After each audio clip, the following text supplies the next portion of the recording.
വേദിയിലും സദസ്സിലും ഉപവിഷ്ടരായ വിശിഷ്ട വ്യക്തികളെ, പ്രിയപ്പെട്ട വിദ്യാർത്ഥികളെ, അധ്യാപകരെ, മാധ്യമ സുഹൃത്തുക്കളെ, അന്താരാഷ്ട്ര ലഹരി വിരുദ്ധ ദിനത്തിനോടനുബന്ധിച്ച് ഇന്നിവിടെ സംഘടിപ്പിക്കുന്ന കേരള പോലീസും സ്പോർട്സ് അതോറിറ്റി ഓഫ് ഇന്ത്യയും ചേർന്ന് സംയുക്തമായിട്ടാണ് ഈ സൈക്കിൾ റാലിയും വാക്കത്തോണും സംഘടിപ്പിച്ചിട്ടുള്ളത്. കേരളത്തിനെ സംബന്ധിച്ച് ഇന്ന്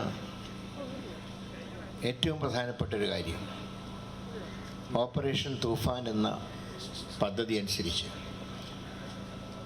ലഹരിയുടെ സ്വാധീനത്തിനെ തുടച്ചു നീക്കുക എന്നുള്ളൊരു കാര്യത്തിൽ കേരളം ഇത് ഒരുമിച്ച് നിൽക്കുക. ആഭ്യന്തരമന്ത്രി ശ്രീ രമേശ് ചെന്നിത്തല മുൻകൈ എടുത്തുകൊണ്ടാണ് ഈ പദ്ധതി കേരളത്തിൽ നടപ്പാക്കുന്നത്. അതിലേക്ക് നമ്മളെ നയിച്ച സാഹചര്യം എന്ന് പറയുന്നത്, കഴിഞ്ഞ കുറേ കാലങ്ങളായി കേരളത്തിൽ ലഹരി മാഫിയ അതിശക്തമായി പിടിമുറുക്കിക്കൊണ്ടിരിക്കുക. പത്രം തുറന്നാലും ടി വി ഓൺ ചെയ്താലും നമ്മൾ കാണുന്ന പല വാർത്തകളും മനുഷ്യരാശിക്ക് തന്നെ അപകടമായിട്ടുള്ള സ്ഥിതിവിശേഷമാണ് സൃഷ്ടിക്കുന്നത്.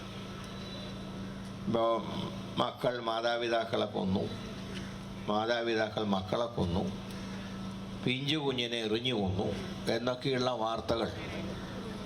സാധാരണ ഇതിൽ പറയുന്നൊരു വാചകമുണ്ട്, മനുഷ്യൻ മൃഗങ്ങളെ പോലെയാകുന്നു. ഞാൻ അതിനോട് യോജിക്കുന്ന ഒരാളല്ല. കാരണം മൃഗങ്ങൾക്ക് സ്വന്തം മക്കളെ നല്ല കാര്യമാണ്. ഒരു മുട്ട വിരിഞ്ഞ ഒരു കോഴിക്കുഞ്ഞ് പുറത്ത് വന്നാൽ ആ കോഴിക്കുഞ്ഞിനെ നമ്മൾ തൊടാൻ അതിൻ്റെ അടുത്തേക്ക് ചെന്നാൽ മതി, തള്ളക്കോഴി അതിൻ്റെ എല്ലാ ശക്തി ഉപയോഗിച്ച് നമ്മളെ കൊത്താൻ വരും. ഒരു കാക്കയെ കല്ലെറിഞ്ഞ് വീഴ്ത്തിയാൽ കാക്കകളുടെ ഒരു മഹാപ്രളയമായിരിക്കും ആ പ്രദേശത്തുണ്ടാവുക. ഒരു പശുക്കുട്ടിയെ തൊടാൻ ചെന്നാൽ പശു തൊഴിക്കും. എന്നാൽ മനുഷ്യൻ്റെ അവസ്ഥ ഇന്ന് അങ്ങനെയല്ല.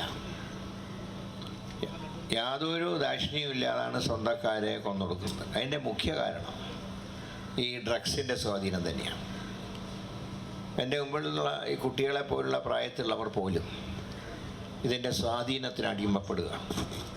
ഒരു ജനപ്രതിനിധി ആയിരിക്കുമ്പോഴും അല്ലാത്ത സമയത്തൊക്കെ ഞാൻ എൻ്റെ പ്രദേശങ്ങളിൽ, എൻ്റെ ഇപ്പോഴത്തെ നിയോജകമണ്ഡലത്തിൻ്റെ എല്ലാ മുക്കിലും മൂലയിലും ഈ മരണവീടൊക്കെ ഉണ്ടെങ്കിൽ ഓടിയെത്തുന്ന ഒരാളാണ് ഞാൻ.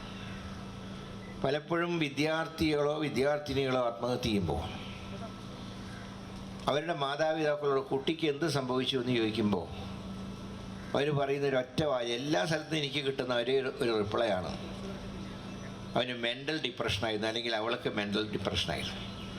എന്നാൽ എന്തുകൊണ്ട് മെൻ്റൽ ഡിപ്രഷൻ ഉണ്ടായി, അതിലേക്ക് നയിച്ച സാഹചര്യം എന്താണ്, അതിൽ മയക്കുമരുന്നിൻ്റെ സ്വാധീനമുണ്ടോ, ഇതൊന്നും ചിന്തിക്കാൻ മാതാപിതാക്കൾക്ക് സമയം കിട്ടുന്നില്ല. ഞാൻ ഒരു 5 വർഷം മുമ്പ് അന്ന് കണ്ണൂർ ജില്ലാ പോലീസ് സംഘടിപ്പിച്ച ഒരു ക്യാമ്പയിൻ, അതിൻ്റെ ഒരു സ്ലോഗൻ ഏറ്റവും രസകരമായിരുന്നു, ഡിന്നർ വിത്ത് പാരൻസ്. അതായത് രക്ഷിതാക്കളോടൊപ്പം രാത്രി ഭക്ഷണം ഒരുമിച്ച് കഴിക്കുക. അതിൻ്റെ ലക്ഷ്യം മറ്റൊന്നുമല്ല, അങ്ങനെ ഭക്ഷണം കഴിക്കുമ്പോൾ ഒരു ഉള്ളു തുറഞ്ഞ ഒരു ചർച്ച മാതാപിതാക്കളും മക്കളുമായിട്ട്. അന്ന് ആ വിദ്യാലയത്തിലുണ്ടായ സംഭവങ്ങൾ എന്തൊക്കെയാണ്, ആരെയൊക്കെ കണ്ടുമുട്ടി, എന്തൊക്കെ സന്ദേശങ്ങൾ കൈമാറി. അതായത് ആ കുട്ടിക്ക് അന്ന് എന്തെങ്കിലും ഇതുപോലെ വല്ല സ്വാധീനം ഉണ്ടായാൽ അത് മാതാപിതാക്കളോട് തുറന്നു പറയാനും മാതാപിതാക്കന്മാർ മക്കളെ തിരുത്തുകയും ചെയ്യുക. അതായിരുന്നു ആ സ്ലോഗൻ്റെ അർത്ഥം. ഇന്നതിന് പ്രസക്തി വർദ്ധിച്ചൊരു കാലഘട്ടമാണ്. ഞാൻ ഓർക്കുന്നു, ശ്രീ രമേശ് ചെന്നിത്തല അധികം പ്രതിപക്ഷത്തിരിക്കുന്ന സന്ദർഭത്തിൽ പോലും അന്നത്തെ സർക്കാരുമായി സഹകരിച്ചുകൊണ്ട് എല്ലാ ജില്ലകളിലും അദ്ദേഹം ലഹരിക്കെതിരായൊരു കൂട്ടയോട്ടം അദ്ദേഹം സംഘടിപ്പിക്കുകയുണ്ടായി. 1-2 ജില്ലകളിൽ ഞാനാണ് അതിൽ ആ ചടങ്ങ് ഉദ്ഘാടനം ചെയ്തത്. പക്ഷെ അദ്ദേഹം മന്ത്രിയായി വന്നപ്പോൾ, പ്രത്യേകിച്ച് ആഭ്യന്തരമന്ത്രിയായി വന്നപ്പോൾ അദ്ദേഹം ആണ് ഈ സ്ലോഗൻ, ഓപ്പറേഷൻ തൂഫാൻ എന്ന സ്ലോഗൻ മുന്നോട്ട് വെച്ചത്.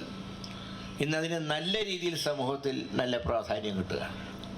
അത്രയേറെ ലഹരി നമ്മുടെ സമൂഹത്തിനെ കീഴ്പ്പെടുത്തുമ്പോൾ അതിൽ നിന്നുള്ള മോചനം, അതാണ് ഇന്നത്തെ നമ്മുടെ ആവശ്യം. ഞാൻ ദീർഘമായി സംസാരിക്കുന്നില്ല. നിങ്ങൾക്ക് ഈ സൈക്കിൾ റാലിയും വാക്കത്തോണിലൊക്കെ പങ്കെടുക്കേണ്ട കുട്ടികളാണ്. അതും കുറച്ച് നല്ല വെയിലൊക്കെ ഉണ്ട്.